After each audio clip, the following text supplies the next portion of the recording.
படையப்பா படத்துல வர இந்த சீன் மாதிரிலாம் இருக்குது. சுத்தி பார்த்தா டிராபிக்கா நிக்குது, கூட்டமா மக்கள் நிக்கிறாங்க.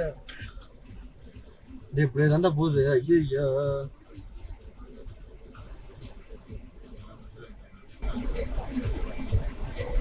ஆட்டோ பாரு, ஜீப் போயிட்டு இருக்கான்டா ஏறி. அவனை அவங்க போய் உள்ள சொல்லிட்டு நிப்பாங்க. நம்மள்ட்ட தான் சொல்றான். அப்படியா?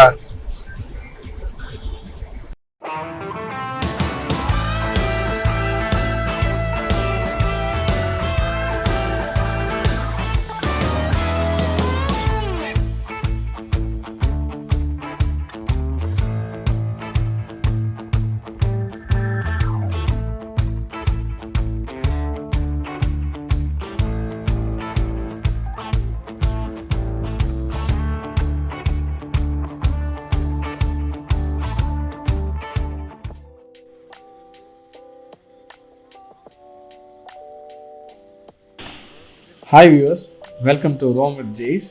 இந்த வீடியோ வந்து road trip to Munnar part 2 இது. பார்ட் 1 பார்க்காதவங்க டிஸ்கிரிப்ஷனில் லிங்க் கொடுத்துருக்கேன், அதை கிளிக் பண்ணி அந்த வீடியோவும் சேர்த்து பாருங்கள். கண்டிப்பாக உங்களுக்கு யூஸ்ஃபுல்லாக இருக்கும்னு நினைக்கிறேன். ஸோ நம்ம இன்றைக்கி என்ன பண்ண போகிறோம்னா மூணார் சைட் சீயிங் பார்க்க போகிறோம். சைட் சீயிங் போகிறதுக்கு முன்னாடி பஸ் ஸ்டாண்டில் பஸார் ஏரியாவில் லாட்ரி சீட் எடுத்துகிட்டு இருக்கிறத பார்த்தோம். சரி, என் ஃப்ரெண்டு ரெகுலராக லாட்ரி சீட் வாங்குவான். ஸோ அவன்கிட்ட கேட்டுட்டு இன்றைக்கி சரி ஒரே நாளில் லாட்ரி வின் பண்ணுற மாதிரி ஏதாவது லாட்ரி சீட் இருக்கான்னு கேட்டோம். சேம் டே குழுக்கள் உண்டுன்னு சொன்னான். ஸோ அந்த லாட்ரி சீட்டை எல்லாருமே ஒன்று ஒன்று வாங்கினோம். சும்மா ஒரு ஜாலிக்கு வாங்கி பார்த்தோம். ஒரு வேளை லக் இருந்தோன்னா நல்லா தானே இருக்கும். ஸோ எல்லாருமே லாட்ரி சீட் வாங்கிட்டோம். லாட்ரி சீட்டுக்கு பக்கத்துலேயே ஒரு சின்ன ஒரு சைக்கிள் கடையில் வந்து பருத்தி பால் விற்றுட்டு இருந்தாங்க. பருத்தி பால் குடிச்சு பார்த்தோம். ஃபஸ்ட் டைம் நாங்கள் குடிச்சிருக்கோம், நல்லா இருந்தது. எல்லாருமே பருத்தி பால் வாங்கி குடித்தோம். ஸோ அவ்வளோதான். இன்றைக்கி காலையில் வந்து நாங்கள் டீ வடைலாம் அங்கே பக்கத்துலேயே ஒரு சூப்பரான ஒரு டீ ஷாப் இருந்தது. அங்கே குடிச்சிட்டு அங்கே வடை சாப்பிட்டுட்டு காலையிலேயே லாட்ரி சீட்லாம் வாங்கிட்டு அன்றைக்கி சைட் சீயிங் அன்றைக்கி ஆரம்பித்தோம். ஸோ இதுதான் அந்த பருத்தி பால் கடை. மூணாரில் பர்டிகுலராக நீங்கள் சைட் சீயிங் போய் பார்க்கணும் அப்படின்னு சொல்லி தேடிலாம் போகணும் அவசியம் இல்லை. எங்கே தடுக்கி விழுந்தாலும் சைட் சீயிங் தான். இருந்தாலும் எல்லா ஹோட்டலில் எந்த இடத்துல இருந்தாலும் ஒரு பெரிய லிஸ்ட்டு ஒன்று போட்டு இதுதான் மூணாருக்கு வந்தால் சைட் சீயிங், முதல்ல அங்கே போய் பாருங்கன்னு சொல்லிட்டு ஒரு லிஸ்ட்டு கொடுத்தாங்க. அதில் ஒரு லிஸ்ட், அந்த லிஸ்ட்டில் இருந்து ஒரு சைடு மட்டும் நாங்கள் சூஸ் பண்ணிக்கிட்டோம். அதுதான் டாப் ஸ்டேஷன் போகிற வழி. ஸோ டாப் ஸ்டேஷன் போகிற வழியிலேயே நிறையா ஸ்பாட் சொன்னாங்க. Photo point, elephant park, Mattupetty dam, cowboy park, elephant crossing area, அப்புறம் லாஸ்ட்டாக டாப் ஸ்டேஷன். ஸோ இதில் இந்த ரூட் நாங்கள் செலக்ட் பண்ணோம். கிளம்பி போனால் தான் தெரிஞ்சுது சரியான டிராஃபிக் ஜாம். எங்கே பார்த்தாலும் கூட்டம் கூட்டம் கூட்டம். எங்களால் எங்கேயுமே சைட் சீயிங் என்ஜாய் பண்ணவே முடியல, அவ்வளோ டிராஃபிக்கு. சரி, என்ன தான் டிராஃபிக் இருந்தாலும் அதெல்லாம் நம்ம வந்து பண்ண முடியாது. ஏன்னா நாங்கள் வந்தது அவ்வளோ பீக் சீசனில் நாங்கள் வந்திருக்கோம். அதனால் டிராஃபிக்லாம் நம்ம குறை சொல்லக்கூடாது. ஓகே, நம்ம அடுத்த ஸ்பாட் இப்போ போகிறது என்னென்னா எலஃபண்ட் பாயிண்ட். எலஃபண்ட் பாயிண்ட்டுன்றது ஒன்று இப்படி இருக்கும்னு எங்களுக்கு தெரியாது. போய் எக்ஸ்ப்ளோர் பண்ணி தான் எங்களுக்கே தெரியும். ஒரு சின்ன மலை மாதிரி இருக்குது. அந்த ஒரு மேடான இடம், மலை கிடையாது, ஒரு மேடான இடம்.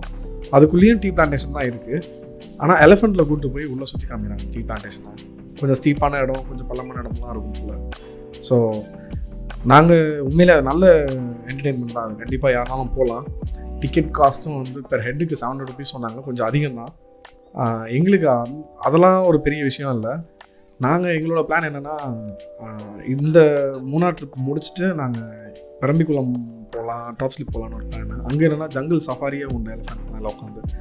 ஸோ அதுக்கு நாங்கள் ரொம்ப ப்ரிப்பேர்டாக இருந்தோம். அதுதான் நாங்கள் என்ஜாய் பண்ணோன்னு ஒரு முடிவில் வந்திருந்தோம். அதனால் இங்கே இதுக்கு நாங்கள் அவ்வளோ பேரும் யாருக்குமே இன்ட்ரெஸ்ட் இல்லை போகணுன்னு. அங்கே போகிறது அந்த எக்ஸ்பீரியன்ஸை தான் நாங்கள் ஃபீல் பண்ணோம் அப்படின்னு நினச்சோம். அதனால் நாங்கள் போகல, இருந்தாலும் உங்களுக்கு சில வீடியோ மட்டும் உங்களுக்கு போட்டு காமிக்கலான்னு சொல்லி அங்கே எடுத்த வீடியோ உங்களுக்கு காமிச்சிட்ருக்கேன்.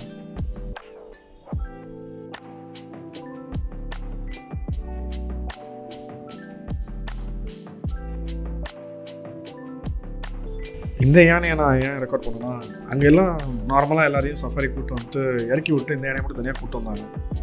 என்ன தான் பண்ணுறாங்க, இந்த யானையை ஃபுல்லாக கழட்டிட்டு உள்ளே போய் குளிப்பாட்ட போகிறாங்க நினச்சேன். அதனால தான் தனியாக வந்து சரி என்ன தான் பண்ணுறாங்கன்னு பார்ப்போம்னு சொல்லி வீடியோ எடுத்தேன். இல்லை, அதுக்கு மேலே போட்டு பெல்ட்லாம் லூஸ் ஆகிடுச்சு போல், அழகாக டைட் பண்ணிகிட்டு இருந்தாங்க. அதை ஹைட்டை குறைக்கணுன்றதுக்காக அது காலெல்லாம் நீட்டாக வச்சு அழகாக அதை நிற்க வச்சு அதை டைட் பண்ணிகிட்டு இருந்தாங்க. அதுவும் ரொம்ப அழகாக கோஆப்ரேட் பண்ணிகிட்டு இருந்தாங்க. நான் பார்த்துட்டே இருக்கும்போது என்னையும் அதை பார்த்துச்சு, நான் வீடியோ எடுக்கிறேன்னு பார்த்துட்டு என்னை பார்த்துட்டு ஒரு க்யூட்டாக ஒரு ஹாய் வேறு சொல்லிச்சு. எனக்கு உண்மையிலே என்னடா இது யானை நம்மளை பார்த்து ஹாய்லாம் சொல்லுது அப்படின்னு நினச்சிட்டு பார்த்து ரொம்ப ஆச்சரியப்பட்டு நான் வீடியோ எடுத்துகிட்டு இருந்தேன். இதை மாதிரிலாம் யானையெல்லாம் கொஞ்சம் நேரம் வேடிக்கை பார்த்துட்டு நாங்கள் அடுத்த ஸ்பாட்டுக்கு போவோம்னு சொல்லி கிளம்பியாச்சு.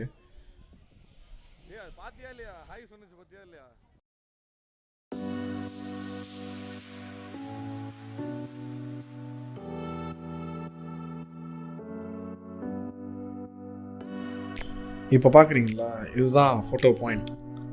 இந்த இடத்துக்கு பேரே ஃபோட்டோ பாயிண்ட் தான் வச்சுருக்காங்க. ஸோ நாங்கள் இன்னும் அந்த எக்ஸாக்ட் பாயிண்ட்டுக்கே போகல. அந்த பாயிண்ட்டுக்கு ஒரு 500 மீட்டர்ஸ்க்கு முன்னாடியே பார்க்கிங் ஏரியா எல்லாமே ஃபுல்லாகிடுச்சு.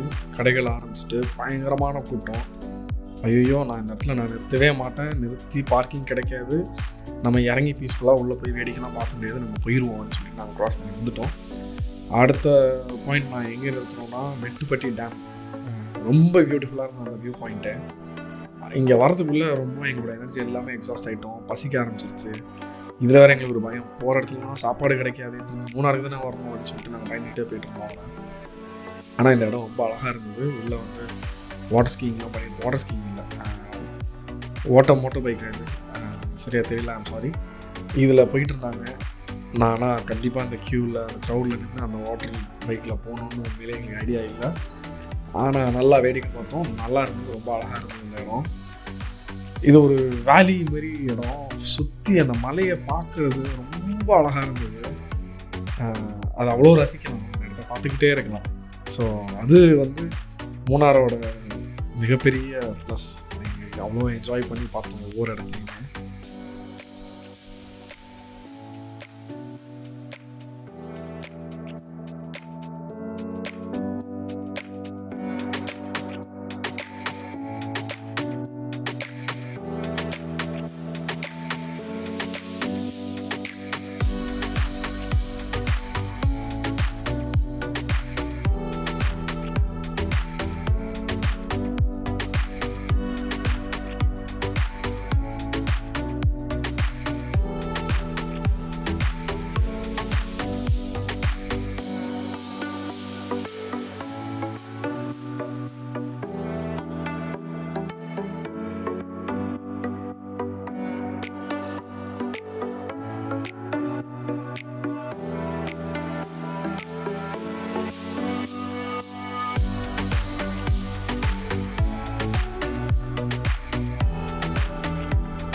ஒரு வழியாக நாங்கள் வந்து டாப் ஸ்டேஷன் வந்துட்டோம்.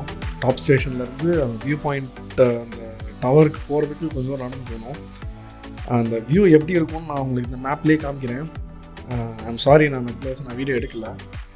நாங்கள் பயங்கர டயர்டாக இருந்ததுனால அந்த இடத்துல வீடியோ எடுக்கிறது கூட எங்களுக்கு தோணலை. ஆனால் ஒரு வெளியாக வந்து நாங்கள் வாயில் 2 வாய் அந்த ப்ரெட் ஆம்லேட் சாப்பிட்டோம். போகிற வழியில் நிறைய கடை இருந்தது, ப்ரெட் ஆம்லேட் கடை. ஸோ அதில் ஒரு கடையில் நாங்கள் நின்று சாப்பிட்டோம். ஒரு வாய் தான் நான் வாயில் ப்ரெட்டை போட்டேன், அதுக்கே பயங்கர எனர்ஜி கிடச்சிருச்சு.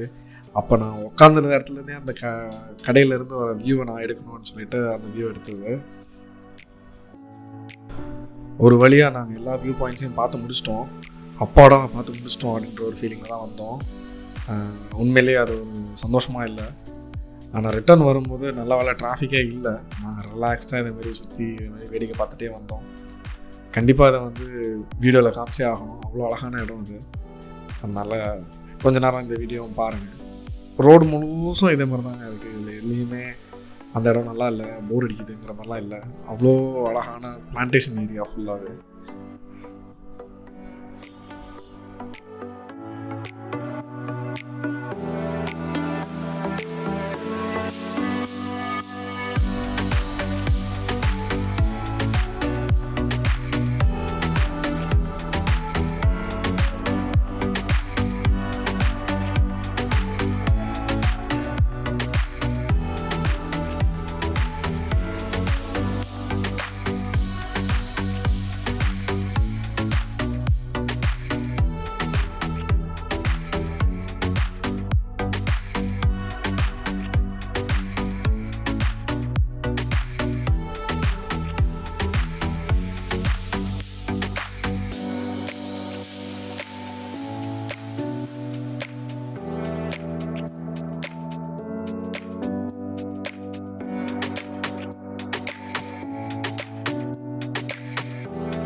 அப்புறம் நாங்கள் மூணார் வந்துட்டு திரும்பி இரவிக்குளம் நேஷ்னல் பார்க் சைடு நாங்கள் போனோம். இந்த ஆர்ச் நீங்கள் பார்த்துட்டிங்களா, இந்த ஆர்ச்சில் இருந்து ஒரு 100 feet டிஸ்டன்ஸ் தான் இருக்கும். அங்கே பார்த்தீங்கன்னா நிறைய கார் இதுமாதிரி ஓரமாக நிப்பாட்டியிருந்தாங்க. எதுக்கு இங்கே நிப்பாட்டுமா எனக்கு தெரியவே இல்லை. நாங்கள் அப்புறம் ஸ்லோவாக அந்த இடத்துல போயிட்டே இருக்கும்போது நல்ல ஒரு வாட்டர் ஃபால்ஸ் சவுண்டு எங்களுக்கு நல்லா கேட்டுச்சு. நல்லா சவுண்டு. நாங்கள் அப்படியே ரோட்டோரமாகவே பார்க் பண்ணிவிட்டு காரை எல்லா காரும் அங்கே பார்க் பண்ணியிருந்தாங்கன்னு சொல்லிட்டு நாங்கள் காரை அப்படியே பார்க் பண்ணிட்டு நாங்கள் வந்து போனோம். நல்ல சவுண்டு இருந்தது. என்னடா காற்று சவுண்டு தானான்னு பார்த்தா காற்று சவுண்டு இல்லை, உள்ளே வந்து ஒரு சூப்பரான வாட்டர் ஃபால்ஸ் இருந்தது. நாங்கள் மேலேருந்து பார்க்கும்போதே எங்களுக்கு தெரிஞ்சுது. உங்களுக்கு லேண்ட்மார்க் என்னென்னா இரவிக்குளம் நேஷ்னல் பார்க் பக்கத்தில் இருக்கிற இடம் தான் இந்த இடம். நீங்கள் அங்கே போனீங்கனாலே தெரியும். இந்தமாரி கார் சைடில் நிற்கணும். ஏன்னா அன்றைக்கி நாங்கள் போயிருந்தப்போ அவ்வளோ கார் நின்றுது. வேறு எந்த இதுவுமே இந்த இடத்த நாங்கள் சொல்கிறதுக்கு ஒன்றும் இல்லை.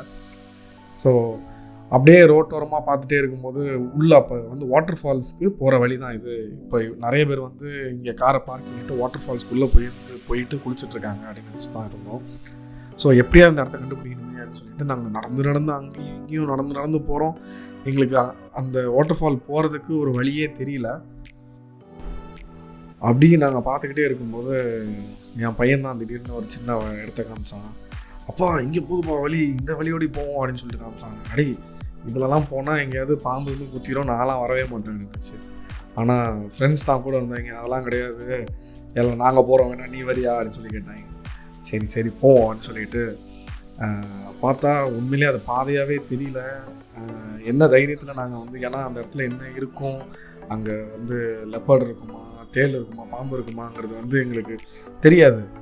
ஸோ பயந்துக்கிட்டே நிற்கும்போது இவங்க பாட்டுக்கு ஒரு சைடில் வந்து நாங்கள் போகிறோம், நீ நடந்தனா வா அப்படின்னு சொல்லிட்டு உள்ளே நடந்து போக ஆரம்பிச்சிட்டாங்க. அப்புறம் எனக்கு வேறு என்ன பண்ணுறதுன்னு தெரியல. சரி நீங்கள் போங்கடா, நான் பின்னாடி உங்களை வீடியோ எடுத்துகிட்டே வரேன், என்னவாது வலிக்கு விழுந்தீங்கனாலும் உங்களை வந்து நான் கேப்சர் பண்ணி ஃபன்னியஸ்ட் வீடியோவில் போட்டு விட்டுக்கலாம் அப்படின்னு சொல்லிவிட்டு நான் பின்னாடி மெதுவாக வீடியோ எடுத்துகிட்டு கேர்ஃபுல்லாக போயிட்டுருக்கேன். இவங்களை முன்னாடி விட்டாச்சு.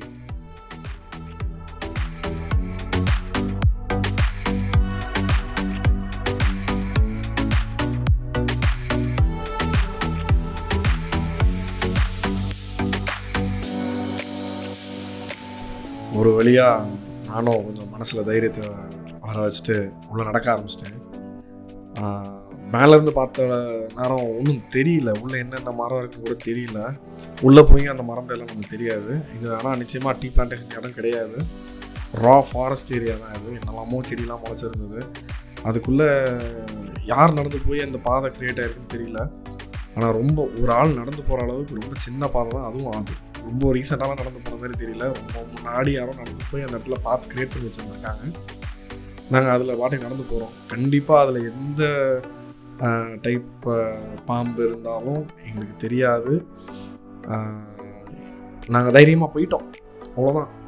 எங்களுக்கு இதுக்கு மேலே ஒன்றும் சொல்கிறதுக்கு இல்லை. ஒரு நம்பிக்கை தான், எதுவும் இருக்காது, இருந்தாலும் நம்ம ஒன்றும் செய்யாதுன்ற ஒரு தைரியத்தில் நாங்கள் பாட்டுக்கு நடந்து உள்ளே போயிட்டே இருந்தோம். பயங்கர த்ரில்லிங்கான எக்ஸ்பீரியன்ஸ் எங்களுக்கு அந்த டேலன்னு சொல்ல முடியாது, அந்த ட்ரிப்லேயே இதுதான் எனக்கு தெரிஞ்சு ரொம்ப த்ரில்லிங்கான எக்ஸ்பீரியன்ஸ்னு நாங்கள் நினச்சிட்டு இருந்தோம். ஆனால் இன்னும் இருக்குது, நிறையா சூப்பரான எக்ஸ்பீரியன்ஸ்லாம் இருக்குது. நம்ம அடுத்த வீடியோவில் பார்க்க தான் போகிறோம் எல்லாமே. ஆளாளுக்கு கையில் ஒரு பெரிய பெரிய கம்பை எடுத்துக்கிட்டோம் நாங்கள். ஸோ ஏதாவது வந்தால் அடிக்கலான்றது ஒன்று, இன்னொன்று சத்தம் போட்டுகிட்டே போகும்போது ஒரு வேலை ஏதாவது பாம்பு இருந்தாலும் பயந்து ஓடிடும் அப்படின்ற ஒரு நம்பிக்கையில் ஒரு கட்டையை ஒரு குச்செல்லாம் வச்சு அடிச்சுக்கிட்டே போனோம். இங்கே என்னென்னா என் பையன் அங்கே போன உடனே அங்கே ஒரு நல்ல ஒரு பெரிய கருப்பு பாம்பு ஒன்று இருந்து பாறையில் உட்காந்துருந்து எங்களை பார்த்த உடனே அப்படியே கிளம்பி அந்த மரத்தில் ஏறி போச்சுதுன்னு பார்த்துருக்கான். ஃப்ரெண்ட்ஸ்டையும் காமிச்சா இருக்கான் போல். நானும் பார்த்தேன் அந்த டைமில், ஆனால் என்னால் ஃபுல் பாம்பையும் பார்க்க முடியல, வீடியோலையும் கவர் ஆகலை. ஆனால் ஃப்ரெண்ட்ஸ் எல்லாமே சொன்னாங்க அந்த பாறை மேலே இருந்து ஒரு பாம்பு அப்படியே மூவ் பண்ணி அந்த மரத்தில் ஏறி போச்சு அப்படின்னு சொன்னாங்க. ஸோ கேமராவில் கவர் பண்ண முடியல, என்னால் பார்க்க முடியல, அதுக்குள்ளே போயிட்டாங்க பாம்பும். ஓகே வியூவர்ஸ், ஒரு வழியாக நம்ம வந்து அந்த ஃபால்ஸ் ஏரியாவை ரீச் பண்ணிட்டோம். ஒரு பெரிய சர்ப்ரைஸ் தான் எங்களுக்கு எல்லாருக்குமே. ஏன்னா அவ்வளோ ஒரு பியூட்டிஃபுல்லான ஒரு லுக் அந்த இடம். அதில் ரொம்ப சர்ப்ரைசிங்காக ரொம்ப அழகாக எங்களுக்கு தெரிஞ்சது என்னென்னா, அந்த இடத்துல யாருமே இல்லை. ஆயில் மசாஜ் கொடுத்து அந்த இடம்லாம் வழுக்கிற மாதிரி ஆயில் இல்லை, நிறைய பேர் குளிச்சு சன்சில்க் ஷாம்பு சாஷே பேக்கெட் இல்லை, சோப்பு துண்டு எல்லோரும் யூஸ் பண்ணிட்டு தூக்கி போட்டு போன சோப்பு துண்டு இல்லை, பிளாஸ்டிக் இல்லை, எதுவுமே இல்லை. ரா இயற்கையான சுத்தமான கலப்படமே இல்லாத ஒரு நீர்வீழ்ச்சிக்கு வந்திருக்கோங்கிறது எங்கள் எல்லாருக்குமே ரொம்ப சந்தோஷம். நான் உடனே சரி எல்லாரையும் கூப்பிட்டு வந்தோம். காரில் லேடிஸ்லாம் வந்திருக்காங்க. சரி காரில் அவ்வளோ நேரம் உட்கார வச்சுட்டு வர்றதும் நம்மளுக்கு தப்பு. அதனால் முதல்ல நீங்கள் வாங்க அப்படின்னு சொல்லிட்டு நான் கிடுக்கிடுன்னு மேலே கிளைம் பண்ணி போய் காரில் உட்காந்துருந்தவங்களை வெளியில் கூப்பிட்டு வந்துட்டு இங்கே நாங்கள் அதுக்கப்புறம் இந்த ஃபால்ஸில் குளிக்க ஆரம்பிச்சிட்டோம். நாங்கள் இந்த இடத்துக்கு வர வரையிலும் இந்த இடம் அழகாக இருக்கும், கண்டிப்பாக போய் பார்க்காத இடத்த நம்ம ரசிச்சுட்டு வருவோம் தான் வந்தோம். ஆனால் இந்த ஃபால்ஸை பார்த்த உடனே எங்களுக்கு என்ன நடந்ததுன்னே தெரியல. குளிர்லாம் எங்களுக்கு தெரியல. மூணார் பயங்கர கோல்டாக இருந்தது நாங்கள் போயிருந்தப்போ. வேர்க்கிறதுக்கெலாம் சான்ஸே இல்லை. ஆனால் எங்களால் அங்கே குளிக்காமல் இருக்கவே முடியாது அப்படின்னு சொல்லிட்டு ரொம்ப எக்ஸைட்டட் ஆகிட்டோம். உடனே போய் அந்த தண்ணியில் இறங்கி குளிக்கணும். இந்த ஒரு இயற்கையான சுத்தமான அன்டச்டு வாட்டரில் போய் எல்லாரும் குளிக்கிற இடம் இல்லாமல் ரொம்ப நம்மளே கண்டுபிடிச்சி அதில் போய் அந்த இடத்துல நம்ம குளிக்கணும் அப்படின்னு சொல்லிட்டு ஒரு ஆசை எங்கள் எல்லாருக்குள்ளேயும் இருந்தது. அந்த ஒரு சந்தோஷத்துலேயே நாங்கள் இந்த சூப்பரான ஒரு கிளைமேட்டை, ஒரு ஃப்ரெஷ்ஷான ஒரு தண்ணி, அற்புதமான ஒரு வாட்டர் ஃபால்ஸில் நாங்கள் ஒரு பயங்கர ஜாலியாக ஒரு மனசு நிறைஞ்சு சந்தோஷமாக குளித்தோம். இந்த ஃபால்ஸில் நாங்கள் குளித்ததுனால தான் எங்கள் ஹோல் மூணார் ட்ரிப்பே ஒரு முழுமை அடைஞ்சதுங்கிற மாதிரி நாங்கள் ஃபீல் பண்ணுவோம். அவ்வளோ ஒரு சந்தோஷமான ஒரு மூமெண்ட்ஸ் அன்றைக்கி. பையன்லாம் பயங்கரமாக என்ஜாய் பண்ணான். அவனும் இறங்கி குளித்தான். கடைசியில் நாங்கள் யாருமே ஃபோர்ஸ் பண்ணல. நான் அவனும் வரேன் தண்ணிக்குள்ளே அப்படின்னு சொல்லிட்டு அவன் போய் இறங்கி குளித்தான். ஸோ ஒரு நல்ல ட்ரிப்பு. இந்த ட்ரிப் இந்த ஃபால்ஸில் குளிச்சதோடு முடிஞ்சிருச்சு. அடுத்த வீடியோவில் இன்னும் இன்ட்ரெஸ்டிங்கான வைல்ட் லைஃப்பை நாங்கள் பார்த்தது எல்லாமே உங்களுக்கு அடுத்த வீடியோவில் காட்டுறேன். அடுத்த வீடியோக்காக வெயிட் பண்ணிட்டு இருக்கேன். அது வரையிலும் எல்லாருக்கும் பாய் ஃப்ரம் ஜேஸ்.